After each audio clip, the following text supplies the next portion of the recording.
व्याख्यामुद्रां कारसरसिजैः पुस्तकं शङ्खचक्रे बिभ्रद्भिन्नस्फटिकरुचिरे पुण्डरीके निषण्णः अम्लानश्रीरमृतविशदैरंशभिप्लावयन् मामाविर्भूयात् अनगमहिमा मानसे वागधीशः नमस्ते प्राणेश प्रणतविभवायावनिमगाः नमस्वामिन् रामप्रियतमनमन् गुरुगुण नमस्तुभ्यं भीमप्रबलतमकृष्णेष्ट भगवन् नमः श्रीमन्मध्वप्रदिश सुदर्शन्नो जय जय श्रीगुरुभ्यो नमः नारायणं सुरगुरुं जगदेकनाथं भक्तप्रियं सकललोकनमस्कृतं च त्रैगुण्यवर्जितमजं विभुमाद्यमीश वन्दे भवघ्नम् अमरासुरसिद्धवन्द्यं नारायणं नमस्कृत्य नरं चैव नरोत्तमं देवीं सरस्वतीं व्यासं ततो जयमुदीरये ವೇದವ್ಯಾಸುರ ಮಹಾಭಾರತದ ಚಿಂತಕರಿಗೆ ವಂದನೆಗಳು.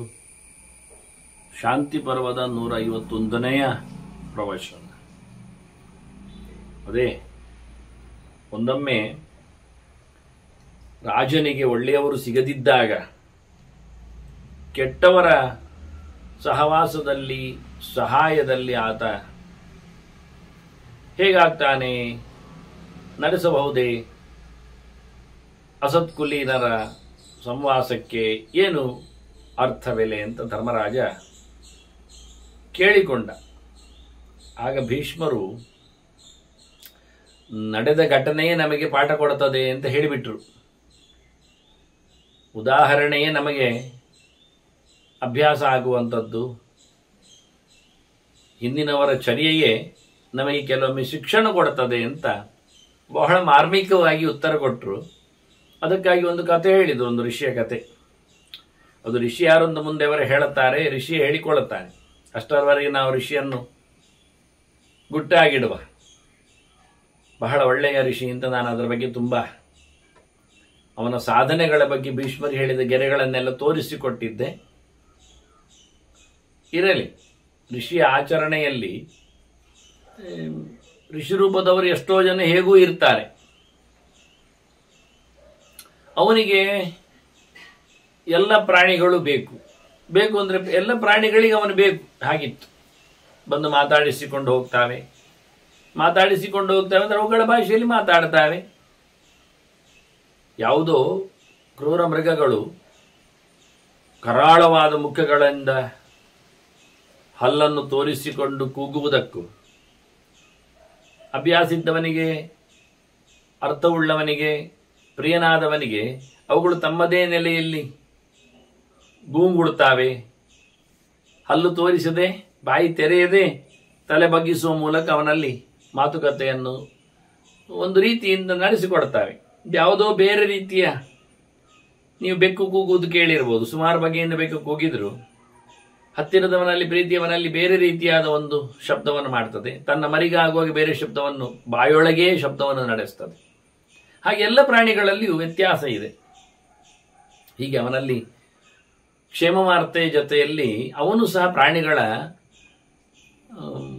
ಮಾತನ್ನು ಅರಿತಿದ್ದ ಋತಜ್ಞ ಅಂತ ಅವನನ್ನು ಗುರುತಿಸ್ತಾರೆ ಭೀಷ್ಮರು. ಅವನಿಗೆ ಗೊತ್ತು ಅವರ ಹೇಗೆ ಕೂಗ್ತಾರೆ, ಹೇಗೆ ಗೊತ್ತಾಗಿದೆ, ಹೇಗೆ ಮಾತಾಡ್ತಾರೆ ಅಂತ. ಪ್ರಾಣಿಗಳ ಸಂವೇದನೆಗಳು, ಸಂವಹನಗಳು, ಅವುಗಳ ಚಿಹ್ನೆಗಳು ಏನು ಅಂತ ಅವನಿಗೆ ಗೊತ್ತಿದೆ. ಹೀಗಾಗಿ ಪ್ರತಿನಿತ್ಯ ಬಂದವುಗಳು ಮಾತಾಡಿಕೊಂಡು ಅವನಲ್ಲಿ ನೋಡಿಕೊಂಡು ಅವನನ್ನು ಗುರುತಿಸಿಕೊಂಡು ಅವನಿಂದ ಪ್ರಿಯವಾದ ವೀಕ್ಷಣೆಗಳಿಂದಾಗಿ ಹೋಗ್ತಿದ್ದವು ಎನ್ನುವುದು ಸತ್ಯ. ಇಷ್ಟರ ವಿಷಯದಲ್ಲಿ ಭೀಷ್ಮರು ಧರ್ಮರಾಜನಿಗೆ ಹೇಳಿದರು. ಮುಂದೆ ಧರ್ಮರಾಜರು ಹೇಳುತ್ತಾರೆ, ಈ ಪ್ರಾಣಿಗಳು ಅವುಗಳ ಚೇಷ್ಟೆ, ಉಕ್ತ್ವಾಚತೆ ಸುಖ ಪ್ರಶ್ನಂ ಸರ್ವೇ ಯಾಂತಿ ಯಥಾ ಸುಖಂ. ಆ ಕಾಡಿನ ಎಲ್ಲ ಪಶುಗಳು ಸಹ, ಪ್ರಾಣಿಗಳು ಸಹ ವಾಸ್ತವವಾಗಿ ಇವನಲ್ಲಿಗೆ ಆಶ್ರಮದಲ್ಲಿಗೆ ಬಂದರೆ, ಇವನ ವೀಕ್ಷಣೆಯಲ್ಲಿ ನಿಂತರೆ ಏನೋ ಸಂಜೆ ಮಾಡಿಕೊಂಡು ಮಾತಾಡಿಕೊಂಡು ಇದ್ದು ಹೋಗ್ತಿದ್ವು. ಆದರೆ ಗ್ರಾಮ್ಯ ಸ್ತು ಏಕಃ ಪಶುಸ್ತತ್ರ, ಗ್ರಾಮ್ಯಸ್ತ್ವೇಕಃ ಪಶುಸ್ತತ್ರ. ಊರಿನ ಪ್ರಾಣಿ ಯಾವುದು? ಪಶು, ಅದು ನಾಯಿ. ಅದಕ್ಕೆ ಗ್ರಾಮ ಸಿಂಹ ಅಂತ ಕರೀತಾರೆ. ಊರಿನಲ್ಲಿ ಅದು ಸಿಂಹ. ಹಾಗಾಗಿ ಊರಿನ ನಾಯಿ ಒಂದು ನಾಜಹಾತ್ಸ ಮಹಾಮುನಿಂ. ನೋಡಿ, ಇಲ್ಲಿ ಮಹಾಮುನಿ ಶಬ್ದ ಹಾಕಿದ್ದಾರೆ, ಗಮನಿಸಿ. ಮಹಾಮುನಿಗಳು ಆಗಬೇಕಾದ್ರೆ ವೇದವ್ಯಾಸನಿಗೆ ಮಹಾಮುನಿ ಕೃತೆ ಅಂತ ಹೇಳತಾರಲ್ಲ, ಹಾಗೆ ಇವನು ಮಹಾಮುನಿ ಇದ್ದಾನೆ. ಈ ಮಹಾಮುನಿಯನ್ನು ಒಂದು ನಾಯಿ ಮಾತ್ರ ಬಿಡ್ತಿರ್ಲಿಲ್ಲ, ಅದು ಹೋಗ್ತಿರ್ಲಿಲ್ಲ, ಅಲ್ಲೇ ಇತ್ತು. ಭಕ್ತ ಅನುರಕ್ತ ಸತತಂ ಉಪವಾಸ ಕೃಶಃ ಅಬಲಃ. ಅವನ ಮೇಲಿನ ಪ್ರೀತಿ, ಅದಕ್ಕೆ ಏನು ಗೌರವ, ಅಲ್ಲೇ ಇರುವುದದು, ಅದರೊಟ್ಟಿಗೆ ತಿನ್ನುವುದಿಲ್ಲದು, ನಿಶ್ಶಕ್ತವಾಗಿದೆ, ಎಲ್ಲಿಯೂ ಹೋಗುವುದಿಲ್ಲ ಬೇರೆ. ಫಲಮೂಲ ಉತ್ತರಾಹಾರ, ಎಲ್ಲಿಯಾದರೂ ಕೊನೆ ಹೊತ್ತಿನಲ್ಲಿ ತಿನ್ನುವುದಾಗಿದ್ರೆ ಗೆಡ್ಡೆಗೆಣಸು, ಹಣ್ಣು, ಇಷ್ಟೇ ಬಿದ್ದ ಹಣ್ಣುಗಳಿಂದ ನೆಲದಡಿಯಲ್ಲಿ ಕೆರೆ ತೆಗೆದ ಅದು ಅವನು ಕೊಟ್ಟದ್ದರಲ್ಲಿ ಒಂದೊಮ್ಮೆ, ಕೆಲವೊಮ್ಮೆ ತಾನೇ ಅಲ್ಲ. ಋಷಿ ತಿಂದು ನಾವು ಕಲಿದ ಋಷಿಯನ್ನು ನೋಡಿಕೊಂಡಿದ್ದ, ಅವನು ಫಲಮೂಲಾಶನಾಗಿದ್ದ ಅಂತ. ಹಾಗಾಗಿ ಅವನು ಬಿಟ್ಟುಕೊಟ್ಟದ್ದು ಇದಕ್ಕೊಂದು ಇಷ್ಟ ಆಗ್ತಿದ್ದ, ಎಸೆತಿದ್ದ, ಇದು ಅದನ್ನೇ ತಿಂತಾ ಇತ್ತು. ಕೆಲವು ದಿವಸ ಉಪವಾಸ, ಕೆಲವು ದಿವಸ ತಿಂತದೆ. ಋಷಿ ಮಾಡಿದಾಗೆ ಶಾಂತ, ಏನಿಲ್ಲ, ಸುಮ್ಮನೆ ಶಿಷ್ಟಾಕೃತಿ ಯಥ. ಒಬ್ಬ ಸಜ್ಜನ ಹೇಗಿರ್ತಾನೆ ಅವನಾಗೆ ಈ ನಾಯಿ ಸಹ ತನ್ನ ಕ್ರೂರ ಮುಖ ಆಗಲಿ, ತನ್ನ ಕರಾಳತೆಯನ್ನಾಗಲಿ ಯಾವುದನ್ನು ಪ್ರದರ್ಶನಗೆ ಇದೆ, ತಿನ್ನುವುದನ್ನು ಸಹ ಮಾಂಸಾಹಾರವನ್ನೆಲ್ಲ ಬಿಟ್ಟು ಯಾವುದೇ ಪ್ರಾಣಿಯನ್ನು ಕೊಲ್ಲದೆ ಉಪವಾಸದಲ್ಲಿ ಬಿದ್ದುಕೊಂಡು ಅವನು ಹಾಕಿದ್ರಲ್ಲಿ ಕೆಲವು ತಿಂದುಕೊಂಡಿತ್ತು. ಎಷ್ಟು ಹತ್ತಿರ ಇತ್ತು ಕೇಳಿದೆ, ತಸ್ಯರ್ಷೇಹೆ ಉಪವಿಷ್ಟಸ್ಯ ಪಾದಮೂಲೆ ಮಹಾಮತೆ. ಅವನು ಯೋಗಿಯಾಗಿ ಸುಮ್ಮನೆ ಕೂತಿದ್ದಾಗ ಅವನ ಪಕ್ಕದಲ್ಲಿ, ಅವನ ಕಾಲಿನ ಬುಡದಲ್ಲಿ ಇದು ಸಹ ಹೋಗಿ ಕೂತ್ಕೊಳ್ಳುತ್ತಿತ್ತು. ಮನುಷ್ಯನಾಗಿ ಮನುಷ್ಯವದ್ ಗತಃ ಭಾವಂ ಸ್ನೇಹಬದ್ಧ ಅಭವರ್ ಭೃಶಂ. ಮನುಷ್ಯರಲ್ಲಿ ಎಷ್ಟು ಬಗೆಯ ಪ್ರೀತಿ ವಿಶ್ವಾಸ ಮೂಡುತ್ತದಷ್ಟು ನೆಲೆಯಲ್ಲಿ ಆ ಪ್ರಾಣಿಯ ಮೇಲೆ ಅವನಿಗೂ ವಿಶ್ವಾಸ, ಅದಕ್ಕೆ ಬಹಳಷ್ಟು ಋಷಿಯ ಮೇಲೆ ವಿಶ್ವಾಸ. ಹಾಗಾಗಿ ಅವನ ಸನಿಹದೇ ಅದು ಕೂತ್ಕೊಳ್ತಿತ್ತು. ಒಂದ್ಸರಿ ಏನಾಯಿತು ಕೇಳಿದ್ರೆ, ತದು ಅಭ್ಯಯಾತ್ ಮಹಾರೌದ್ರ ದ್ವೀಪಿ ಕ್ಷತಜ ಭೋಜನ. ಬಹಳ ದೂರಿಯಾಗಿ ಭೀಷ್ಮರು ವರ್ಣನೆ ಮಾಡ್ತಾರೆ. ಒಂದು ಚಿರತೆ ಬಂತು ಅಂತ, ಭಾರಿ ಜೋರಿದೆ, ಭಾರಿ ಬಣ್ಣ ಇದೆ, ನಾಯಿಯ ಮೇಲೆ ನೋಡ್ತಾ ತಿನ್ನಬೇಕು ಅಂತ ಅದಕ್ಕೆ ನಾಲಿಗೆ ಹೊರಗೆ ಚಾಚಿದೆ, ಅದರ ತುಟಿ ಅಂಚನ್ನದು ನೆಗ್ತಾ ಇದೆ, ನೆತ್ತರ ಕುಡಿಯಲೋಸಗದು ಚಡಪಡಿಸ್ತಾ ಉಂಟು. ಇದು ನೋಡಿತು ನಾಯಿ, ಹೆದರಿಕೊಂಡಿತದು. ಕೂಡಲೇ ಋಷಿ ಹತ್ರ ಹೇಳ್ತದೆ, ಶಸ್ತ್ರು ಭಗವನ್ನೇಶಃ. ಇದು ನಾಯಿಗೆ ವೈರಿ ಅಲ್ವಾ ಬಂದದ್ದು ಚಿರತೆ, ಇದು ನನ್ನನ್ನು ತಿಂದ ಹಾಕ್ತದಲ್ಲ. ದ್ವಿಭೀಮ ಮಂದುಮಿಚ್ಛತಿ, ಅದಕ್ಕೆ ಹಸಿವೆ ಆಗಿದೆ. ಹೀಗಾಗಿ ಪ್ರಾಣಿಗಳಿಗೆಲ್ಲ ಹಾಗೆ ಹಸಿವೆ ಆದಾಗದು ಬೇಟೆ ಆಡೋದು, ಯಾರು ಏನು ಅಂತ ಇಲ್ಲ, ಎಲ್ಲಿ ಹೇಗೆ ಅಂತ ಇಲ್ಲ. ಆದ್ರೆ ಅವುಗಳು ಯಾವತ್ತೂ ಹಸಿವೆ ಆಗ್ತಾನೂ ಇರುವುದಿಲ್ಲ. ಒಂದು ಸಮಯಕ್ಕೆ ಅನುಗುಣವಾಗಿ ಹಸಿವೆ ಆಗುವುದು. ಆದರೆ ಅದು ತಿಂದ ಬಳಿಕ ಸ್ವಲ್ಪ ತಡ ಆಗುವುದುಂಟು. ಅದು ತಿಂದದ ಮೇಲೆ ಕೆಲವೊಮ್ಮೆ ಹೆಚ್ಚು ಕಡಿಮೆ ಆಗ್ತದೆ. ಹೀಗಾಗಿ ಪ್ರಾಣಿಗಳಿಗೆ ಇದೇ ಹೊತ್ತಿನಲ್ಲಿ ತಿನ್ನುವುದು ಅಂತೇನು ನಿರ್ಬಂಧಿತವಾಗಿ ಇಲ್ಲ. ಮೃಗಾಲಯದಂತೆ ಸಿಕ್ಕಿದಾಗೆಲ್ಲ ತಿನ್ನುವುದು ಇಲ್ಲ, ಹಕ್ಕಿಯಂತೆ. ಆದರೆ ಅವುಗಳ ಹಸಿವೆ ಆದಾಗ ಬೇಟೆಯನ್ನು ಆಡ್ತವೆ ಎನ್ನುವುದು, ಹೊಂಚಾಗ್ತವೆ ಎನ್ನುವುದು ಸತ್ಯ. ಹಾಗಾಗಿ ಚಿರತೆ ಇದನ್ನು ನೋಡಿತು. ನನಗೆ ಯೋಚನೆ ಇರುವುದು, ಹಾಗಾದ್ರೆ ಈ ಚಿರತೆ ಎಲ್ಲ ಆಶ್ರಮದಲ್ಲಿ ಋಷಿಯ ಪಕ್ಕದಲ್ಲಿ ಸುಖ ದುಃಖಾಚಾರ ಕೇಳಲಿಕ್ಕೆ ಬರ್ತಿರ್ಲಿಲ್ಲವೋ, ಅಥವಾ ಬರುವ ಪ್ರಾಣಿಗಳೆಲ್ಲ ಒತ್ತೊಟ್ಟಿಗೆ ಬರುವುದಲ್ಲವೋ? ಋಷಿಯ ಮೇಲೆ ಮಾತ್ರ ಪ್ರೀತಿಯೋ ಏನೋ? ಈ ನಾಯಿಯನ್ನು ಕಂಡಾಗ ಅದಕ್ಕೆ ತಿನ್ನಬೇಕು ಕಂಡಿದ್ದೀಗ, ಹಸಿವೆಯಿಂದ ಅಷ್ಟೇ, ದ್ವೇಷದಿಂದ ಅಲ್ಲ. ಈ ನಾಯಿ ನೋಡಿ ಹೇಳ್ತದೆ ಋಷಿ ಹತ್ರ, ನೋಡಿ ಋಷಿಗಳೇ, ನನ್ನನ್ನಿದು ಪ್ರಾಣಿ ತಿಂತದಲ್ಲ, ಈಗ ಇದು ನಾಯಿಗೆ ವೈರಿ ಅಲ್ವಾ ಚಿರತೆ ಎನ್ನುವುದು. ತತ್ಪ್ರಸಾದಾತ್ ಭಯಂ ನಸ್ಯಾತ್ ಮಮ. ನನಗೀಗ ನಿಮ್ಮ ವಿಶೇಷವಾದ ಅನುಗ್ರಹದಿಂದ ನನಗೆ ಏನು ಆಗಬಾರದು. ಈ ಭಯದಿಂದ ನನ್ನನ್ನು ನೀವು ರಕ್ಷಣೆ ಮಾಡಲಿಕ್ಕುಂಟು. ಅಸ್ಮಾನನು ಮಹಾಮುನೆ ಅಂತ ಏನ್ ಮಾಡುವ, ಹೇಗೆ ಅಂತ. ಆಗ ಋಷಿ ಹೇಳುತ್ತಾನೆ, ಸರಿ, ಏಷ ಸ್ವರೂಪರಹಿತ ದ್ವಿಬಿ ಭವಸಿ ಪುತ್ರಕ. ನೀನ್ ನಾಯಿ ಅಲ್ಲ, ನಿನ್ನ ನಾಯಿ ರೂಪ ಹೋಗ್ತದೆ, ನೀನು ಚಿರತೆ ರೂಪದವನ ಆಗ್ತೀಯ. ಅರೆ ಆತ್ಮೀಯವಾಗಿ ಮಾತಾಡಿದ್ದಾನೆ ಋಷಿ, ಮಗುವೇ ಅಂತ ಕರೆದಿದ್ದಾನೆ, ಮಗನೇ ಅಂತ ಹೇಳುತ್ತಾನೆ. ಹಾಗಾಗಿ ಇದು ಗಂಡು ನಾಯಿ ಅಂತ ಎನ್ನುವುದು ಅರ್ಥ ಆಗ್ತದೆ ನಮಗೆ ಹೇಳಿಕೊಂಡಾಗ. ಅದು ಕೇಳಿಕೊಳ್ಳುವ ರೀತಿಯಲ್ಲಿ ಕೇಳಿಕೊಂಡಾಗೆಲ್ಲ. ಅದರಿಂದ ಗಂಡು ನಾಯಿ ಹತ್ರ ಹೇಳುತ್ತಾನೆ ಋಷಿ, ನೀನು ಚಿರತೆಯಾಗು. ಸರಿ, ಅವು ಚಿರತೆ ಆದವ. ನಾಯಿ ಹೋಗಿ ಚಿರತೆ ಆಯಿತು. ಅದು ಸುಲಭ ಆಗಲಿಕ್ಕೆ ನಾಯಿ ಹೋಗಿ ಚಿರತೆ ಆಗುವುದು. ಆಯ್ತು, ಈ ಬಂದ ಚಿರತೆ ನೋಡ್ತದೆ ಎಲ್ಲ, ಇದು ಚಿರತೆ ಅಂತೇಳಿ ಅದು ಹೋಯ್ತು ಹಿಂದೆ. ನೋಡಿ, ಅದೇ ಹಸುವೆ ಆಗಿದೆ. ಚಿರತೆ ಗಲಾಟೆ ಮಾಡಿ ತಿನ್ನುವುದಿಲ್ಲ. ಈಗ ಇದು ಚಿರತೆಯಾಗಿ ಕೂತಿದೆ, ಅದು ಹೋಯ್ತು. ಸುಮಾರು ಸಮಯ ಆಯಿತು. ಮತ್ತೊಮ್ಮೆ ಹಸುವಿನಿಂದ ಕಂಗೆಟ್ಟ ಹುಲಿ, ವ್ಯಾಘ್ರಂ, ಭಯಂಕರ ಜೋರಾಗಿ ಬಾಯಿ ತೆರೆದುಕೊಂಡು ಎಲ್ಲ ಭಯಂಕರ ಚಂದವಾಗಿ ವರ್ಣನೆ ಮಾಡುತ್ತಾರೆ ಭೀಷ್ಮರು. ಹುಲಿ ಬಂತು, ಹುಲಿಯಿಂದ ತಿನ್ಲಿಕ್ಕೆ ಬಂದು ಈ ಚಿರತೆಯನ್ನು ನೋಡಿ. ಚಿರತೆ ಆಗಿದ್ರೆ ಸಣ್ಣದೊಂದು ಅರ್ಥ, ಮರಿ. ಇದು ಅದರ ರೂಪದಲ್ಲಿ ಆಗಿ ಚಿರತೆ ಆಗಿದೆ, ಗಾತ್ರದಲ್ಲಿ ಆಗಬೇಕು ನಿರ್ಬಂಧ ಏನಲ್ಲ. ಇರ್ಲಿ, ಆಯ್ತು ಅಂತ ಇಟ್ಟುಕೊಳ್ಳುವ. ಆದ್ರೆ ಹುಲಿ ಚಿರತೆಯನ್ನು ಬಡೀತದೆ ಅಂತ ಆಯ್ತು ಇವರ ಪ್ರಕಾರದಲ್ಲಿ ಹೇಳುವಾಗ. ಹಸುವೆ ಆದಾಗ ಹೊಡೆದು ಹಾಕ್ತದೆ ಅಂತ ಅರ್ಥ, ತಿನ್ನಬಹುದು. ಅದೊಂದು ಹುಲಿ ಗರ್ರ ಅಂತ ಶುರು ಮಾಡಿದೆ, ಬಂದಿದೆ. ವ್ಯಾಘ್ರಂ ದೃಷ್ಟ ಕ್ಷುಧಾಭಗ್ನಂ ದಂಷ್ಟಿನಂ ವನಚಾರಿಣಂ. ಈ ಚಿರತೆ ನೋಡಿದ್ದು, ಓಹ್, ಇದೀಗ ನನ್ನ ಮೇಲೆ ಆರ್ಲಿಕ್ಕೆ ಬರ್ತಾ ಉಂಟಲ್ಲ, ಬಾಯಿ ತೆರೆದಿದೆ, ಅದರದ್ದು ಕೋರೆ ಹಲ್ಲುಗಳು ಬೇರೆ ಕಾಣ್ತಾ ಇವೆ. ಅದರ ದ್ವೀಪಿ ಜೀವಿತ ರಕ್ಷಾರ್ಥಂ ಋಷಿಂ ಶರಣಮೀಮಾನ್. ಹೋಗಿ ಋಷಿಗಳ ಹತ್ರ ಮತ್ತೆ ಕಾಲಿಡಿದು ಅವನ ಪಕ್ಕದಲ್ಲಿ ನಿಂತು ತನ್ನ ಪಾಡು ಏನಾಗಿದೆ ಎಂದು ತೋರಿಸಿಕೊಡುತ್ತದೆ. ಋಷಿ ಯೋಚನೆ ಮಾಡ್ತಾನೆ. ತತಃ ಸಂವಾಸಜಂ ಸ್ನೇಹಂ ಋಷಿನ ಗುರುವತಾ ತದಾ.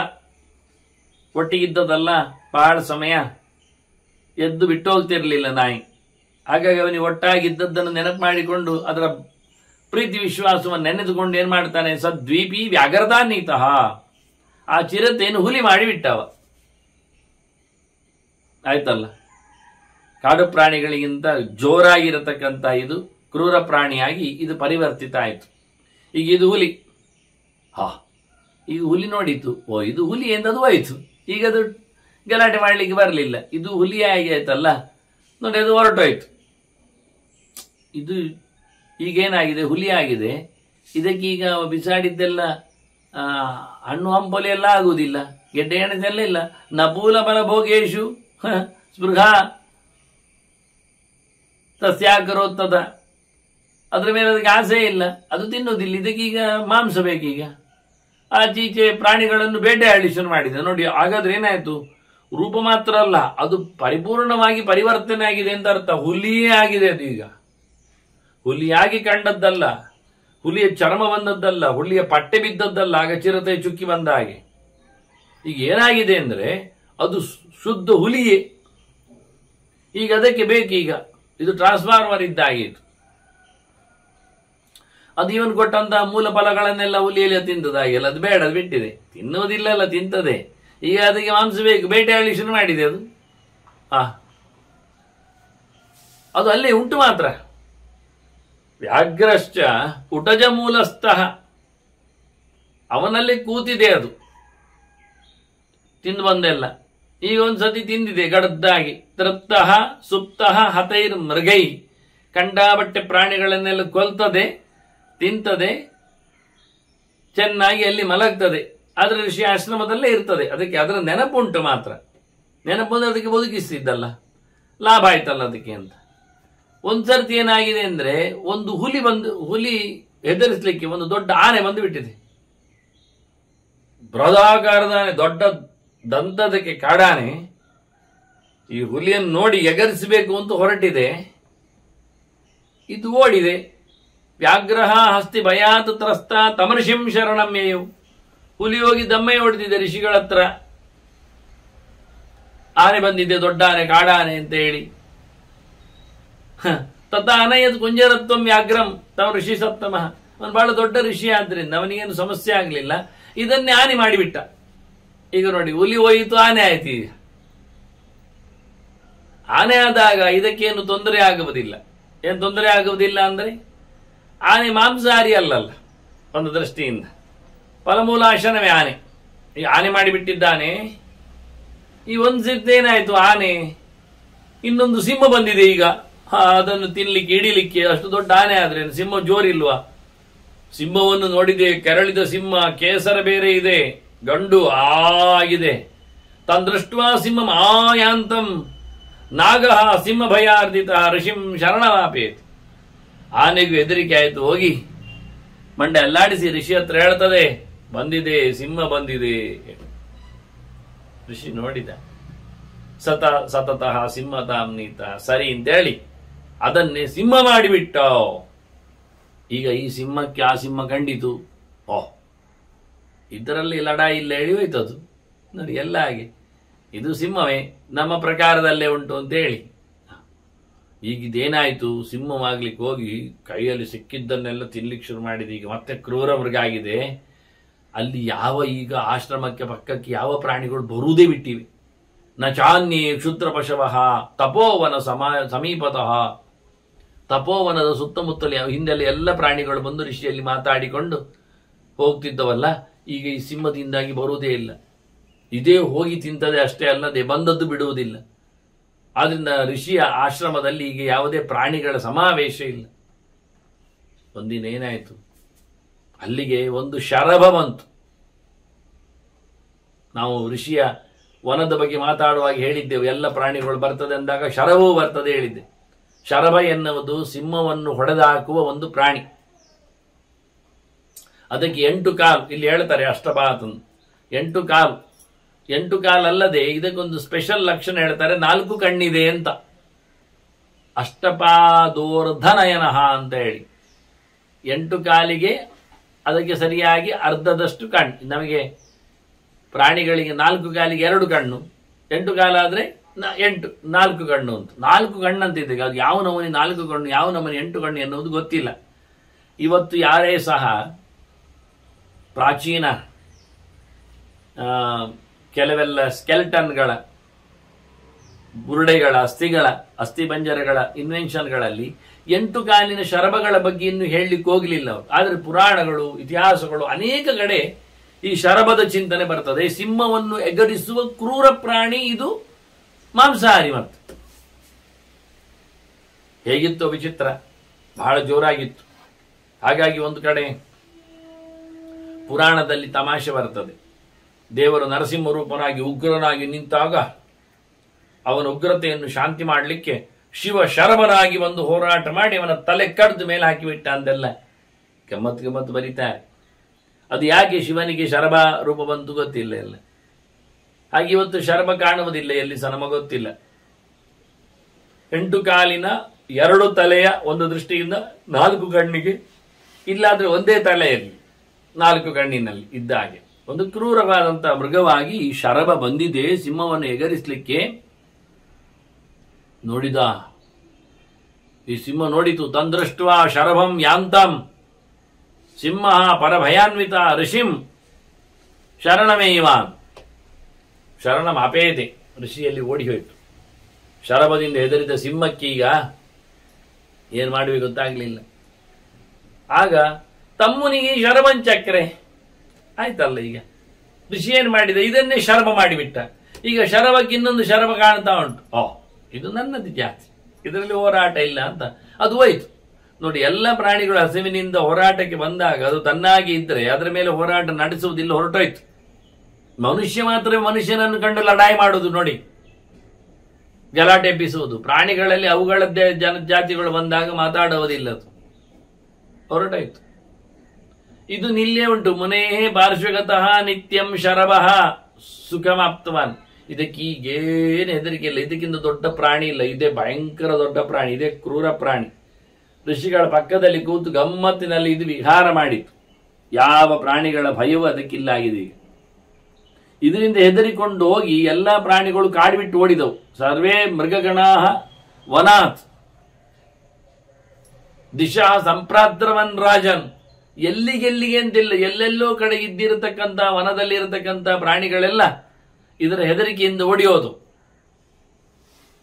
ಇದೇನು, ಇದಕ್ಕೊಂದು ಸರಿ ಯೋಚನೆ ಬಂತು. ತತಃ ಕ್ಷುದ್ರ ಸಮಾಚಾರ ಬಲೇನ ಚ ಸಮನ್ವಿತ. ತಿನ್ನುವುದು ಕೆಟ್ಟದ್ದಲ್ವಾ, ಕ್ಷುದ್ರ ಸಮಾಚಾರ, ಆಚಾರ ಅಂದ್ರೆ ತಿನ್ನುವುದು ಅಂತ ಅರ್ಥ. ಕೆಟ್ಟದ್ದನ್ನು ತಿನ್ನುವ ಹಿಂಸ ಪ್ರಾಣಿಯಾಗಿ ಬೆಳೆದ ಇದಕ್ಕೆ ಬಲ ಕೊಬ್ಬು ಬಂತು ಒಮ್ಮೆ ಜೋರಾಗಿ. ಕೊಬ್ಬಿನಿಂದಾಗಿ ಬಲಿಷ್ಠವಾಗಿ ತನಗಲ್ಲದ ಬಲ ಇನ್ಯಾರಲ್ಲಿ ಇದೆ ಎಂದು ಹೇಳಿಕೊಂಡು ಒಂದು ಯೋಚನೆ ಮಾಡಿ, ಯೇಷ ತಂ ಮುನಿಂ ಹಂತುಂ ಅಕೃತಜ್ಞ ಕೃತಾನ್ನಮಯ. ಇವನೊಟ್ಟಿಗೆ ಇದ್ರೂ ಸಹ ಅವನು ಮಾಡಿದ ಉಪಕಾರವನ್ನು ಮರೆತು ಉಪಕಾರ ಮಾಡಿದ್ದಾನೆ. ಸಾಯದಂತೆ ಆ ನಾಯಿಯನ್ನು ಮಾಡಿ ಚಿರತೆ, ಹುಲಿ, ಆನೆ, ಸಿಂಹ ಎಲ್ಲ ಮಾಡಿದ್ದಾನೆ. ಈಗ ಶರಭವನ್ನು ಮಾಡಿಬಿಟ್ಟಿದ್ದಾನೆ. ಇಷ್ಟಾಗಿ ಈ ಶರಭಕ್ಕೆ ಒಂದು ರೀತಿಯ ತನಗೆ ಮಾಡಿರತಕ್ಕಂತಹ, ಇಲ್ಲಿ ಆಶ್ರಮದಲ್ಲಿ ಕೂತದ್ದೇ ಅದಕ್ಕೆ ಅದು ಇವನ ರಕ್ಷಣೆ ಉಂಟು ಅಂತ. ಈಗ ಅವನು ಮಾಡಿದ ಉಪಕಾರವನ್ನೆಲ್ಲ ಮರಿತಾ ಇದೆ. ಯಾಕೆಂದ್ರೆ ಅದು ಯೋಚನೆ ಮಾಡ್ತಾ ಇದ್ದು. ಚಿಂತೆಯಾಮಾಸಜ ತದಾ ಶರಭ ಶ್ವಾನಪೂರ್ವಕ. ಮೊದಲು ನಾಯಿಯಾಗಿದ್ದ ಶರಭ ಯೋಚನೆ ಮಾಡ್ತಾ ಉಂಟು, ನಾನು ಯಾರು, ನೀನಾದೆ, ಎಲ್ಲಿವರೆಗೆ ಬಂದೆ ಅಂತ. ಈಗೇನಾಯಿತು, ಎಲ್ಲ ಪ್ರಾಣಿಗಳು ಇಲ್ಲಿದ್ದವು, ಋಷಿಗೆ ತುಂಬ ಕೊಂಡಾಟದಲ್ಲಿದ್ದವು, ಬಂದೋಗ್ತಿದ್ದವು. ಬರ್ಬೋದು ಮತ್ತೆ ನಾಳೆ. ಈಗ ನನ್ನ ಉಪದ್ರ ಆಗ್ತಾ ಉಂಟು ಎಲ್ಲ ಪ್ರಾಣಿಗಳಿಗೆ. ನಾನು ಬಡಿತಾ ಇದ್ದೇನೆ, ತಿಂತಾ ಇದ್ದೇನೆ. ನಾಳೆ ಪ್ರಾಣಿಗಳು ಹೀಗೆ ಬಂದರೆ ಋಷಿಗಳಿಗೆ ಕರುಣೆ ಉಕ್ಕೇರುವುದರಿಂದ ಅವರು ನಾಳೆ ಮತ್ತೆ ಪುನಃ ಇತರ ಪ್ರಾಣಿಗಳಿಗೆ ನನ್ನಾಗಿ ರೂಪಾಂತರ ಮಾಡಿಬಿಟ್ರೆ ತೇಷಾಮಪಿ ಕದಾಚಿಚ್ಚ ಶರವತ್ವಂ ಪ್ರಯಚ್ಛತಿ. ಕೊನೆಗೆ ಅವರಿಗೂ ಶರಭನಾಗು ಅಂತ ಹೇಳಿಬಿಡ್ತಾನೆ. ಇಲ್ಲಿ ಕಾಡು ತುಂಬ ಶರಭಗಳೇ ಆಗ್ತವೆ. ಆಗ ನನಗೆ ತಿನ್ಲಿಕ್ಕೆ ಪ್ರಾಣಿಗಳಿಲ್ಲ ಆಗ್ತದೆ. ಅದು ನನ್ನನ್ನು ಜೋರು ಮಾಡುವಷ್ಟು ಜೋರಿನ ಶರಭವು ಬರ್ಬೋದು. ಮತ್ತೆ ಇವ ಪಕ್ಷಿನಾಮಪೇಯಂ ದದ್ಯಾತ್ ಕದಾಚಿತ್ ಗಾರುಡಂ ಬಲಂ. ಹಕ್ಕಿಗಳಿಗೂ ಗರುಡನನ್ನಾಗುವಂತೆ ಮಾಡಬಹುದು, ಗುಬ್ಬಚ್ಚಿ ಗರುಡ ಆಗ್ಬಹುದು. ಇವನ ಮಂತ್ರ ಪ್ರಭಾವಗಳು. ಇವು ಹೇಳಿದ್ರೆ ಆಯ್ತು, ಇವನು ವಚನ ಪ್ರಭಾವ ಹೇಳ್ತದೆ. ಹಾಗಾಗಿ ನನಗೀಗ ಇಷ್ಟದವರೆಗೆ ಋಷಿ ಬೇಕು ನನಗೆ. ಯಾಕೆ, ನಾನು ನಾಯಿ ಇದ್ದಾಗ ರಕ್ಷಣೆ ಯಾರು ಮಾಡಿತ್ತು? ಚಿರತೆ ಮಾಡಿದ್ದು. ಚಿರತೆ ಆದಾಗ ರಕ್ಷಣೆ ಯಾರು ಮಾಡಿತ್ತು? ಹುಲಿ ಆದಾಗ ರಕ್ಷಣೆ ಮಾಡಿದ್ಯಾರು? ಆನೆ ಬಂದಾಗ ರಕ್ಷಣೆ ಮಾಡಿದ್ದು. ಸಿಂಹ ಬಂದಾಗ ಶರ್ವನನ್ನಾಗಿ ಸೇಲ ಋಷಿ. ಈಗ ನನಗೆ ಬೇಕಾಗಿಲ್ಲ ಋಷಿ. ಯಾಕೆ, ಇನ್ನೆಂತ ಇಲ್ಲ ಇದ್ದದ್ರಲ್ಲಿ ನಾನು ಕ್ರೂರಾಗಿ, ಇನ್ನು ನನಗೆ ಯಾರಾದ್ರೂ ಭಯ ಇಲ್ಲ. ಇಲ್ಲಿ ನಾನೇ ಎಲ್ಲರಿಗೂ ಭಯ ಕೊಡುವವ. ಆದ್ರಿಂದ ಒಂದು ಇದ್ದರೆ ಇವ ಇನ್ನೊಂದನ್ನು ಮಾಡ್ಯ. ಮತ್ತೀಗ ನನಗೆ ಇವನ ನೆಸೆಸಿಟಿ ಇಲ್ಲ, ಇವನ್ ಬೇಕಾಗಿಲ್ಲ ನನಗೆ. ಅವನಿಲ್ಲದೆ ನಾನು ಇರ್ಲಿಕ್ಕೆ ಸಮರ್ಥನಿದ್ದೇನೆ. ಈಗ ಸ್ಥಾತುಮಯ ಶಕ್ಯಮಿಹ. ಆದ್ರಿಂದ ಮುನಿಘಾತಾತನ ಸಂಶಯ. ಒಂದವೇ ಋಷಿ ಸತ್ತರು ನನಗೇನು ತೊಂದರೆ ಇಲ್ಲ ಹೇಳಿ. ಅವ ಇದ್ದರೇನೆ ನನಗೆ ತೊಂದರೆ. ಯಾಕೆ, ಉಳಿದವರನ್ನೆಲ್ಲ ಹಕ್ಕಿಗಳನ್ನು ಗರುಡನನ್ನ ಅಂತ ಆಗಿಸ್ತಾನೆ, ಪ್ರಾಣಿಗಳನ್ನು ಶರಭನನ್ನಾಗಿಸ್ತಾನೆ. ಕೊನೆಗೆ ಗರುಡಂತ ಹಕ್ಕಿಗಳು ಬಂದು ನನ್ನನ್ನು ಕುಕ್ಕಿಯಾವು. ಅವುಗಳು ಹಾರಿಕೊಂಡು ಹೋಗುವುದು ನನಗೆ ಹಿಡಿಲಿಕ್ಕೆ ಆಗುವುದಿಲ್ಲ. ಆದ್ರಿಂದ ನನ್ನನ್ನು ಮಾಡಿದಂತ ಉಳಿದ ಪ್ರಾಣಿಗಳನ್ನು ಮಾಡುವುದು ಬೇಡ. ಇವ ನನಗೆ ಇನ್ನವನು ಬೇಕಾಗಿಲ್ಲ, ನನಗಿನ್ನು ಯಾರ ಭಯ ಇಲ್ಲ. ಆದ್ರಿಂದ ನಾನು ಕೊಲ್ತೇನೆ, ತಿಂತೇನೆ ಅಂತ ಯೋಚನೆ ಮಾಡಿದೆ. ಇದನ್ನು ಋಷಿ ತಿಳ್ಕೊಂಡ. ತತಸ್ಥೇನ ತಪಶಕ್ತಿಯ ವಿದಿತ ಜ್ಞಾನ ಚಕ್ಷುಷ. ಶರಭದ ಮಂಡೆ ಕೆಟ್ಟಿದೆ ಎಂದು ಗೊತ್ತಾಯಿತು. ತನ್ನನ್ನು ತಿಂತದೆ ಅದು. ನಾನು ಯಾರಿಗಾದ್ರೂ ಮತ್ತೆ ಈ ರೀತಿಯಾದಂತಹ ಪವರ್ ಕೊಟ್ರೆ ಅದಕ್ಕೆ ಘಾಸಿ ಆಗ್ತದೆ ಎಂದು ಹೆದರಿಕೊಂಡಿದೆ. ಅದಕ್ಕೆ ತನಗೆ ಮಾಡಿದ ಉಪಕಾರವನ್ನು ಮರೆತು ಬಿಟ್ಟಿದೆ. ಹೀಗಾಗಿ ಅರ್ಥ ಆಯ್ತು ಅಂತೇಳಿ ಅವನು ತನ್ನ ತಪಶಕ್ತಿಯಿಂದ ಮತ್ತೆ ಜ್ಞಾನ ಚಕ್ಷುಷ್ಟಿನಿಂದ ಎರಡು ಶಬ್ದ ಹೇಳ್ತಾನೆ ನೋಡಿ. ಹೀಗೆ ನೋಡ್ಲಿಕ್ಕೆ ಸಿಕ್ಕಿತವನಿಗೆ. ಇದೆಲ್ಲ ಕಾಣುವಂಥದ್ದೆಲ್ಲ ಸಾಕ್ಷಿಭೂತರಾಗಿರ್ತಕ್ಕಂತಹ ಅತ್ಯಂತ ಎತ್ತರದ ದೇವತೆಗೆ ಮಾತ್ರ ಸಾಧ್ಯ ಇರಲಿ ಹೇಳ್ತಾನೆ ಶರವದ ಹತ್ರ. ನನಗೆ ಗೊತ್ತಾಯಿತು ಅಂತ. ಅಹಂ ಅಗ್ನಿಪ್ರಭೋ ನಾಮ ಮುನಿಹಿ ಭೃಗುಕುಲಾನ್ವಯ. ಇಲ್ಲಿ ಹೇಳ್ತಾನೆ, ನಾನು ಯಾರು ಗೊತ್ತುಂಟ? ನಾನು ಅಗ್ನಿಪ್ರಭ, ನನ್ನ ಹೆಸರು. ನಾನು ಭೃಗುವಂಶದಲ್ಲಿ ಬಂದಿದ್ದೇನೆ ನೋಡಿ. ಭೃಗುವಂಶದಲ್ಲಿ ಬಂದದ್ದು ಪರಶುರಾಮ. ಅವನ ಅಗ್ನಿಯಲ್ಲಿ ಇರುವವ ಸರಿ. ಅಗ್ನಿ ನಂಗಾರ ವರ್ಣಮಭಿ ತೊಂಡ ಭೈ ಪ್ರಭಾವಿಹಿ. ಅವನ ಬೆಂಕಿಯಂತಹ ಪ್ರಭಾದಿಂದ ಇಡೀ ಜಗತ್ತು ಉರಿತಾ ಇದೆ ಅಂತ ತೋರಿಸಿಕೊಟ್ಟಿದ್ದಾರೆ. ಅಗ್ನಿ ಒಳಗಿರುವವನು ಅವನೇ, ಕೆಂಪು ಬಣ್ಣದವನು ಹೌದು. ಅಗ್ನಿಯಂತೆ ಸುಟ್ಟು ಬಿಟ್ಟಿದ್ದಾನೆ ಜಗತ್ತನ್ನೆನ್ನುವುದು ಸತ್ಯ. ಹೀಗಾಗಿ ಪ್ರತಾಪಪೂರ್ಣನಾದ ರಾಮ ಪರಶುರಾಮನೇ ತಾನು ಅಂತ ಹೇಳಿಕೊಳ್ಳುತ್ತಿದ್ದಾಗೆ ಕಾಣುತ್ತದೆ. ಇತಿಹಾಸದಲ್ಲಿ ಅಗ್ನಿಪ್ರಭ ಮತ್ಯಾರು ಸಿಗುವುದಿಲ್ಲ ಸಸೂತ್ರ. ಅವನು ಹೇಳುವ ಶಬ್ದ ನೋಡಿದ್ರೆ, ಪ್ರಕರಣ ಕೇಳಿದ್ರೆ ಇದು ಒಂದು ದೃಷ್ಟಿಯಿಂದ ದೇವರೇ ಋಷಿಯಾಗಿ ಕೂತು ಕಥೆಯಲ್ಲಿದ್ದಾನೆ ಹೇಳುವುದಿಲ್ಲ ಅಷ್ಟೇ. ಅದಕ್ಕೆ ಮಹಾಮುನಿ ಶಬ್ದ ಎಲ್ಲ ಮಾಡಿದ್ದು ತಪಸ್ಸು ಮಾಡ್ತಾ ಇರುವವ ಅಂತ. ಇವತ್ತು ಇದ್ದಾನೆ ಅವನು ಚಿರಂಜೀವಿ ಪರಶುರಾಮ ಮಹೇಂದ್ರ ಪರ್ವತದಲ್ಲಿ ನಡುವೆ. ಹಾಗಾಗಿ ಪರಶುರಾಮ ನಾನು ಅಗ್ನಿಪ್ರಭ, ಯಾಕೆಂದ್ರೆ ಬೇರೆ ಋಷಿ ಇಟ್ಕೊಳ್ಳಿ, ಅಗ್ನಿಪ್ರಭ ನನಗೇನು ಭೃಗುವಂಶದಲ್ಲಿ ಬಂದವ ಅಂತ ಅವನು ಹೇಳ್ತಾನೆ ನೋಡಿ. ಆಗುವುದಿಲ್ಲ ಯಾಕೆ ಅರ್ಥ ಕೇಳಿಕೆ ಈ ಮುಂದಿನ ಗೆರೆಗಳು. ಅವನು ಹೇಳುದೇನು ಗೊತ್ತನ್ನ, ಮನಸಾ ನಿರ್ದಹೇ ಸರ್ವಂ ಜಗತ್ ಸಂಧಾರಯಾಮಿಚ. ಇಡೀ ಜಗತ್ತನ್ನು ನಾನು ಮನಸ್ಸು ಮಾಡಿದ್ರೆ ಸುಟ್ಟು ಬಿಡ್ತೇನೆ, ಬೇಕಾದ್ರೆ ಹೊತ್ತು ನಿಲ್ತೇನೆ ಅಂತ. ಇದು ಯಾರು ಹೇಳಿ? ಮತ್ತ ಸರ್ವಂ ಪ್ರವರ್ತತೆ ಪ್ರಭವ ಪ್ರಳಯಶ್ಚೈವ ಅಂತ, ಲೋಕಕ್ಕೆ ಇರವು ಮತ್ತು ಅಳಿವು ನನ್ನಿಂದ ಅಂತ ಹೇಳಿದ್ರು ಕೃಷ್ಣ ಅಲ್ವಾ. ಆದ್ರಿಂದ ಪರಶುರಾಮ ಮಾತ್ರವೇ ಅಲ್ವಾ 3-7 ಬಾರಿ ಹಿಡಿದು ಚಂಡಾಡಿದವ. ಹಾಗಾಗಿ ನಾನು ಅದಕ್ಕೋಸ್ಕರ ಅಗ್ನಿಪ್ರಭಾ ಅಂದ್ರೆ ಹೇಗೆ ಅಂತ ಅರ್ಥ ಮಾಡಿಕೊಂಡು ಪರಶುರಾಮ ಅಂತ ಹೇಳ್ತಾ ಇದ್ದೇನೆ. ಈ ಕಥೆ ಬಗ್ಗೆ ಏನು ಆಚಾರ್ಯರು ಎತ್ತಿ ಆಗ್ಲಿಕ್ಕೆ ಹೋಗ್ಲಿಲ್ಲ. ಮತ್ತು ಇದು ವಾಕ್ಯ ಕೇಳಿದ್ರೆ, ಲಕ್ಷಣ ಕೇಳಿದ್ರೆ, ನಾನು ಯೋಚನೆ ಮಾಡಿದ್ರೆ ಜಗತ್ತನ್ನು ಮುಗಿಸ್ತೇನೆ, ಜಗತ್ತನ್ನು ಹೊತ್ಕೊಳ್ತೇನೆ ಹೇಳಿದ್ರೆ ಜಗತ್ತಿನ ಧಾರಣೆ ಇರುವುದು ವಿಷ್ಣು ರೂಪಕ್ಕೆ. ಇಡೀ ಜಗತ್ತನ್ನು ಸಂಹಾರಗೊಳಿಸುತ್ತ ಕೊನೆಗೆ ವಿಷ್ಣುವೇ. ಆದ್ದರಿಂದ ವಿಷ್ಣು ಶಬ್ದಕ್ಕೆ ಅರ್ಥ ವಿಶಂತಿ ಅಂತ. ಇಡೀ ಜಗತ್ತು ಅವನೊಳಗೆ ಪ್ರವೇಶ ಮಾಡ್ತದೆ. ವಿಶತಿ ಜಗತ್. ಈ ಲಕ್ಷಣಗಳು ಕೇಳಿದ್ರೆ ಇದು ಭಗವಂತನೇ ಹೋಗುತ್ತದೆ. ಹಾಗಾದ್ರೆ ಭಗವಂತ ಅರ್ಥ ಮಾಡಿದ್ದ. ಮತ್ತೆ ಹೇಳ್ತಾನಿವ ಮಮ ವಶ್ಯಂ ಜಗತ್ ಸರ್ವಂ ದೇವಾಹ ಎಚ್ಚ ಚರಾಚರ. ಇಡೀ ಜಗತ್ತು ನನ್ನ ಕೈಯಲ್ಲಿ ಉಂಟು, ಜೀವ ಮತ್ತು ಜಡ. ನೋಡಿ, ಅದು ಉಂಟು ಅಂತ ಆಯ್ತಲ್ಲ ಕೈಯಲ್ಲಿ ಇರಬೇಕಾದ್ರೆ. ಜೀವ ಜಡಗಳು ನನ್ನ ಕೈಯಲ್ಲಿವೆ, ದೇವತೆಗಳೂ ಇದ್ದಾರೆ ನನ್ನ ಕೈಯಲ್ಲಿ ಅಂತಾನೆ. ಇಲ್ಲಿ ಮಾತ್ರ ಏನ್ ಮಾಡ್ತಾರೆ, ದೇವ ವರ್ಜ್ಯಂ ಅಂತ ಪದಪ್ರಯೋಗ ಮಾಡಿ ದೇವತೆಗಳನ್ನು ಹೊರತುಪಡಿಸಿ ಇಡೀ ಜಗತ್ತು ನನ್ನ ಕೈಯಲ್ಲಿ ಉಂಟು ಹಾಗೆ ಹೇಳುದೆ ಅಂತ. ಅದೊಮ್ಮೆ ಹಾಗೆ ಹಾಕಿದ್ರು ಮುಂದಿನ ಗೆರೆಗಳು ಅರ್ಥ ಕೊಡುವುದಿಲ್ಲ. ದೇವಾಷ್ಟಮೇ ಭೀತಾಹ ಅಂತಾನೆ. ಮತ್ತೆ ಹೇಳುವಾಗ ಇವರೆಲ್ಲ ಏನಾಗಿದ್ದಾರೆ, ಸಂತಿ ದೇವಾಶ್ಚ ಮೇ ಭೀತಾಹ ಸ್ವಧರ್ಮನ್ನ ತ್ಯಜಂತಿದೆ ಅಂತ. ದೇವತೆಗಳು ನನಗೆ ಹೆದರಿ ತಮ್ಮ ಕೆಲಸವನ್ನು ಬಿಡ್ಲಿಲ್ಲ, ಒಳ್ಳೆ ಕೆಲಸವನ್ನು, ಅವರ ಕೆಲಸವನ್ನು ಮಾಡ್ತಾ ಇದ್ದಾರೆ ಅಂತ. ಇಲ್ಲಿ ದೇವತೆಗಳು ಹೆದರಿಕೊಂಡು ಅವರವರ ಕೆಲಸ ಮಾಡ್ತಾರೆ ಅಂತಂದ್ರೆ ಹಿಂದೆ ದೇವತೆಗಳನ್ನು ಬಿಟ್ಟು ನನ್ನ ಇಡೀ ಜಗತ್ತು ವಶದಲ್ಲಿ ಉಂಟು ಅಂತ ಹೇಳುದು ಸರಿಯಾಗ್ಲಿ. ಹಾಗಾಗಿ ಇದು ಎಲ್ಲ ದೇವತೆಗಳ ವಶ ಇರುವುದು ಪರಶುರಾಮನ. ಯೋಚನೆ ಮಾಡಿದ ಜಗತ್ತನ್ನು ಸುಡುವ, ಜಗತ್ತನ್ನು ಧಾರಣ ಮಾಡುವ ಶಕ್ತಿ ಇರುವುದು ಭಗವಂತನ. ಆದ್ರಿಂದ ಭಗವಂತನಲ್ಲದೆ ಇನ್ಯಾರನ್ನು ಅರ್ಥ ಮಾಡೋದು ಇಲ್ಲಿ ನಾವು. ಭೃಗುವಂಶದಲ್ಲಿ ಬಂದ ಪರಶುರಾಮನಲ್ಲದು. ಹಾಗೆ ಬಹಳ ಚಂದವಾಗಿ ಪರಶುರಾಮನ ಹೇಳುತ್ತಾ ಇದ್ದಾನೆ. ಆದ್ರಿಂದ ಅವನು ಆಗ್ಲಿಂದ ಆಯ್ತಿತ್ತು. ಇಚ್ಛಾ ಮಾತ್ರ ಪ್ರಭೋ ಸೃಷ್ಟಿ ಅಂತ. ನಾಯಿಯನ್ನು ಚಿರತೆ ಮಾಡ್ತಿದ್ದ, ಆಯ್ತು ಹೇಳಿದ್ರೆ ಮಾತ್ರೇಣ ಬಾಯಿಂದಲೇ. ಆ ನಾಯಿ ಹೇಳ್ತದೆ ಇವತ್ತು ನಾಳೆ ಬಾಯಿಯಿಂದಲೇ ಉಳಿದ ಪ್ರಾಣಿಗಳನ್ನು ಎಲ್ಲ ದೊಡ್ಡದು ಮಾಡಿಬಿಟ್ರೆ ಅಂತ ಹೇಳ್ತದೆ. ಅದು ಗಮನಿಸಿದೆ. ಅದರಿಂದ ಇಲ್ಲಿ ಹೇಳ್ತಾರೆ, ಅವನು ಹೇಳ್ತಾನೆ ಇಡೀ ಜಗತ್ತು ನನ್ನ ಅಂಕೆಯಲ್ಲಿದೆ, ಎಲ್ಲ ದೇವತೆಗಳು ಅವರವರ ಕರ್ಮವನ್ನು ಮಾಡ್ತಾರೆ, ನನಗೆ ಹೆದರಿ. ಭೀಷಾಸ್ಮಾದ್ ವಾತಪ್ಪವತಿ ಭೀಷೋದೇತಿ ಸೂರ್ಯ ಭೀಷಾಸ್ಮಾದ್ ಅಗ್ನಿಚಂದ್ರ ಮೃತ್ಯರು ಧಾವತಿ ಪಂಚಮ ಹೇಳಿ ಇವನ ಹೆದರಿಕೆಯಿಂದಲೇ ಇಡೀ ಜಗತ್ತು ನಡೀತದೆ ಎನ್ನುವ ವೇದಮಂತ್ರ ಹೇಳ್ತದೆ. ಅದಕ್ಕೆ ಇದಕ್ಕೋಸ್ಕರ ಇಲ್ಲಿ ಹೇಳ್ತಾ ಇದ್ದಾನೆ ನನ್ನ ಹೆದರಿಕೆಯಿಂದ ಅಂತ ಹೇಳ್ತಾನೆ. ಈ ಲೋಕ ಅಲ್ಲಾಡ್ತಾ ಉಂಟು ಅಂತ. ಹಾಗಾದ್ರೆ ದೇವರಿಂದ ಅರ್ಥ ಆಯ್ತ ಸ್ಪಷ್ಟವಾಗಿ.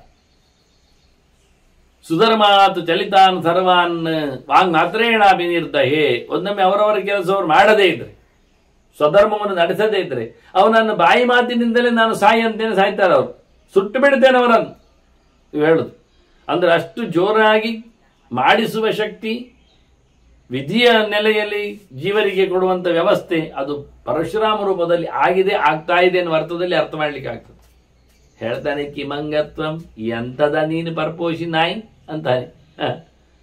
ಇಡೀ ಜಗತ್ತನ್ನು ನಾನು ಬೇಕಾದ್ರೆ ಬೇರೆ ಬೇರೆ ಮಾಡ್ತೇನೆ, ಮುಗಿಸ್ತೇನೆ, ನಿನ್ನದೆಂತದ? ಮಯಾ ಸ್ನೇಹ ಪರೀತೇನ ವಿಸೃಷ್ಟ.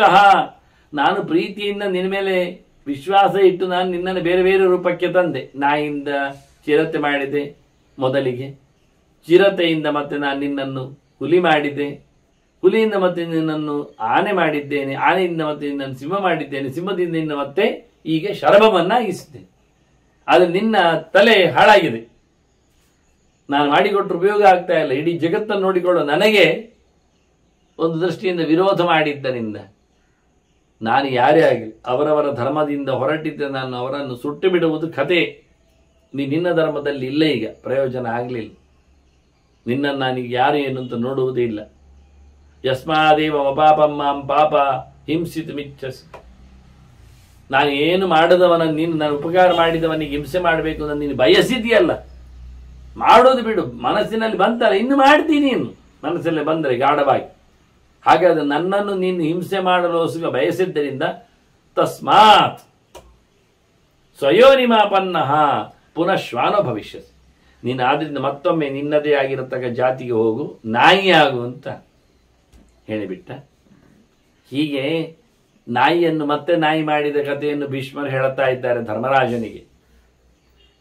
ಮುಂದೆ ಋಷಿಣ ಶರಭ ಶಪ್ತಃ ಸ್ವರೂಪಂ ಪ್ರತ್ಯಪದ್ಯ ಪುನರಾಪ್ತವಾನ್. ಶರಭಕ್ಕೆ ಶಾಪ ಕೊಟ್ಟದ್ದರಿಂದ ಋಷಿ ಮತ್ತೆ ಪುನಃ ಅದು ತನ್ನ ರೂಪವನ್ನೇ, ನಾಯಿ ರೂಪವನ್ನೇ ಪಡೆಯಿತು. ಪಡೆದ ನಂತರ ಅವನಿಗೆ ಅವಕಾಶ ಉಂಟ ಅಲ್ಲಿ ಇರಲಿಕ್ಕೆ ಇಲ್ಲ. ನೋಡಿ, ಇದು ವಿಶೇಷ. ಸಹವಾಸದಿಂದ ಬಹಳ ಸಂತೋಷವಾಗಿ ಪ್ರಾಣಿಯನ್ನು ಪ್ರೀತಿಸಿದ ಋಷಿ ಬೇಕಾದ ಅದಕ್ಕೆ ರೂಪಗಳನ್ನು ಕೊಟ್ಟವ ಈಗ ಮತ್ತೆ ಅದಕ್ಕೆ ಅವಕಾಶ ಕೊಡಲಿಲ್ಲ, ಅದು ಮೋಸ ಮಾಡಿದ್ದರಿಂದ. ಈಗ ಅದಕ್ಕೆ ತಪೋವನ ಬಹಿಷ್ಕೃತ ಅಂತ, ತಪೋವನದಲ್ಲಿ ಅದಕ್ಕೆ ಇರಲಿಕ್ಕೆ ಅವಕಾಶ ಇಲ್ಲ. ಋಷಿ ಶಾಪ ಮಾಡಿದ್ರಿಂದ ಹೊರಟೋಗಿ ಹೇಳಿಬಿಟ್ಟಿದ್ದ. ಹಿಂದೆಲ್ಲ ಅದು ಒಳ್ಳೆ ರೀತಿಯಿಂದ ತಪಸ್ವಿಯಾಗಿ ಕೂತು ಅಷ್ಟರಲ್ಲಿ ಬದುಕಿ ಎಲ್ಲರಿಂದಲೂ ವಿಶೇಷವಾದಂತಹ ಜೀವವನ್ನು ಪಡೆದಿರುವಂಥದ್ದು, ಯಾವುದು ಹೊಡಿಲಿಲ್ಲ. ಈಗ ಹೊಡಿಲಿಕ್ಕೆ ಬಂದಾಗ ತಾನು ಬದುಕಿ ಉಳಿಬೇಕು ಅಂತ ಹೇಳಿಕೊಂಡು ರೂಪಾಂತರವನ್ನು ಪಡೆಯಲಿಕ್ಕೆ ಹೋಗಿ ಇನ್ನು ಯಾವ ರೂಪ ಯಾರು ಕೊಡುವುದೇ ಇಲ್ಲ. ಋಷಿ ಹೊರಗಾಗಿ ಬಿಟ್ಟಿದ್ದಾನೆ. ಇಲ್ಲ, ಸಹವಾಸ ಇದ್ದಾಗ ಮಾಡುವ ಉಪಕಾರಗಳು ಎಷ್ಟೆಲ್ಲ ಅಧ್ವಾನಕ್ಕೆ ಕಾರಣ ಆಗ್ತದೆ ಅಂತ ಧರ್ಮರಾಜ ಕೇಳಿದ್ದು ಹಾಗೆ ಅಲ್ವಾ? ನಾನು ಕೆಟ್ಟವರ ಜೊತೆಯಲ್ಲಿ ಸೇರಿಕೊಂಡ್ರೆ ಹೇಗೆ ರಾಜ್ಯಭಾರ ಮಾಡ್ತೇನೆ, ಹೀಗೆ ಆಗ್ತದೆ ನೋಡಿ. ಕೆಟ್ಟವರು ನಮ್ಮನ್ನೇ ಮುಗಿಸ್ಲಿಕ್ಕೆ ನೋಡ್ತಾರೆ. ಮತ್ತೆ ಅವ್ರು ಕೆಟ್ಟವರಲ್ವಾ? ಅವ್ರಿಗೆ ಗೊತ್ತಿರ್ತದೆ ತಾವು ಕೆಟ್ಟವರು, ನೀವು ತಿಳಿದಿದ್ದೀರಿ ಅಂತ. ಮತ್ತೆ ಅವರು ತನ್ನ ಕೆಟ್ಟತನವನ್ನು ತೋರಿಸದೇ ಇರ್ತಾರ? ಆದ್ರಿಂದ ನೋಡಿ, ನಾಯಿ ಇಷ್ಟೆಲ್ಲ ಉಪಕಾರ ಮಾಡಿದ್ರು ತನ್ನ ಕೆಟ್ಟದವನ್ನು ಬಿಡ್ಲಿಲ್ಲ, ತನಗೆ ಉಪಕಾರ ಮಾಡಿದವನನ್ನೇ ಮುಗಿಲಿಸ್ಲಿಕ್ಕೆ ಹೋಯಿತು. ನೋಡಿ, ಬರೇ ಸಂಶಯ ಇಷ್ಟೇ, ನನ್ನಾಗಿ ಉಳಿದವರನ್ನು ಗಟ್ಟಿ ಮಾಡ್ತಾನೆ. ಅದನ್ನೇ ಹೋಗಿ ಹೇಳ್ಬೋದು ಋಷಿ ಹತ್ರ, ನನಗೊಂದು ರೂಪ ಕೊಟ್ರಿ, ಇನ್ನು ನನಗೆ ಹೆದರಿಕೆ ಆಗುವಂತ ಇತರರಿಗೆ ಯಾವುದೇ ರೂಪ ಕೊಡಬೇಡಿ ಅಂತ ಕೇಳ್ಬೋದಿತ್ತಲ್ಲ. ಅದು ತನಗೆ ಹೆಚ್ಚು ಶಕ್ತಿಯನ್ನು ಕೊಡಬೇಕು ಕೇಳ್ಬೋದಿತ್ತಲ್ಲ. ಅದರ ಬದಲಿಗೆ ತಾನೇ ದಂಡವನ್ನು ಸ್ವೀಕರಿಸಿಕೊಂಡು ಅವರೆಲ್ಲ ಬರುವುದೇ ಬೇಡ, ಇರುವುದೇ ಬೇಡ, ಸತ್ತೋಗ್ಲಿ ಅಂತ ಹೇಳಿಕೊಂಡು ಏನು ಪ್ರಯೋಗ ಮಾಡಿದ್ದಾನೆ. ಹೀಗೆ ಅಸಜ್ಜನರ ಸಹವಾಸ ಅದು ಕೊನೆಯವರೆಗೂ ಕ್ಷೇಮ ಅಲ್ಲ ಅನ್ನುವುದನ್ನು ತೋರಿಸಿಕೊಳ್ಳಿಕ್ಕೋಸ್ಕರ ಈ ನಾಯಿಯ ಕಥೆಯನ್ನು ಹೇಳಿ, ಈಗ ನಾಯಿಗೆ ನೋಡಿ ತಪೋವನವೂ ಇಲ್ಲ, ಅದಿನ್ನು ಯಾವುದೋ ಒಂದು ಕಡೆಯಲ್ಲಿ ಹೇಗೋ ಪೆಟ್ಟು ತಿಂದು ಏನೋ ಸಾಯಲಿಕ್ಕೆ ಉಂಟು, ಒಳ್ಳೆ ರೀತಿಯಿಂದ ಸಾವು ಇಲ್ಲ. ಇಲ್ಲಿದ್ದಾಗ ದೇವರ ನಾಮಸ್ಮರಣೆ ಆದರೂ ಅದಕ್ಕೆ ಅಚಾನಕವಾಗಿ ಕೇಳ್ತಿತ್ತು, ಅದು ಇಲ್ಲ. ಹೀಗೆ ಮಾಡಿಕೊಂಡ ಅನ್ಯಾಯದಿಂದಾಗಿ ನಾಯಿಗೆ ತಪೋವನದಲ್ಲಿ ಬರಲಿಕ್ಕೆ ಆಗಲಿಲ್ಲ. ಯಥಾ ಪ್ರಕಾರ ಉಳಿದವು ಬರುವುದರಲ್ಲಿ ತಪ್ಪಾಗಲಿಕ್ಕೆ ಅದು ಮುಂದುವರಿತದೆ. ಅಂದರೆ ಪ್ರಾಣಿಗಳಿಗೆ ಭಾಷೆ ಇದೆ, ಹಾರ್ದಿಕವಾದ ಭಾಷೆ ಇದೆ, ನಾಯಿಗಳಿಗೆ ಇಲ್ಲ. ವಂಚನೆ ಮಾಡತಕ್ಕಂಥ ಪ್ರವೃತ್ತಿಯವುಗಳು.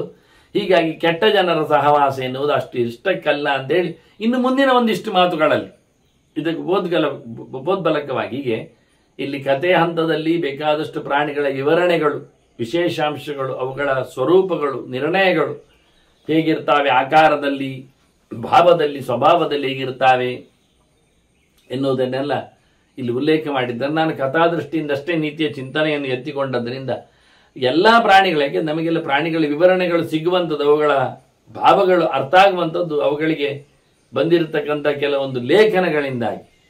ಹೀಗಾಗಿ ಇಂತಹ ಪ್ರಾಣಿಗಳು ಹಿಂದಿನ ಕಾಲದಲ್ಲಿ ಜನರ ಒಟ್ಟಿಗೆ ಸಂದೇಶವನ್ನು ಕೊಡುವಲ್ಲಿ ಸಮರ್ಥ ಆಗಿದ್ದವು ಎನ್ನುವುದು ಒಂದು ಖಂಡಿತವಾಗಿ ಅರ್ಥ ಇದೆ. ಹೀಗೆ ಅಸಜ್ಜನರ ಸಹವಾಸದಿಂದ ದೂರ ಉಳಿಯುವಂತೆ ಧರ್ಮರಾಜನಿಗೆ ಒಂದು ಸಣ್ಣದಾದ ಚಂದವಾದ ಮಹಾಭಾರತದಲ್ಲಿ ಭೀಷ್ಮರು ಕಥೆಯನ್ನು ಹೇಳಿದ್ದಾರೆ. ಮುಂದಿನ ಚಿಂತನೆ ಮತ್ತೆ ಸೇರಿದಾಗ ನಡೆಸುವ ವಂದನೆಗಳೊಂದಿಗೆ ಶ್ರೀಕೃಷ್ಣ ಅರ್ಪಣಿಸು. ನಾರಾಯಣ ನಾರಾಯಣ ನಾರಾಯಣ.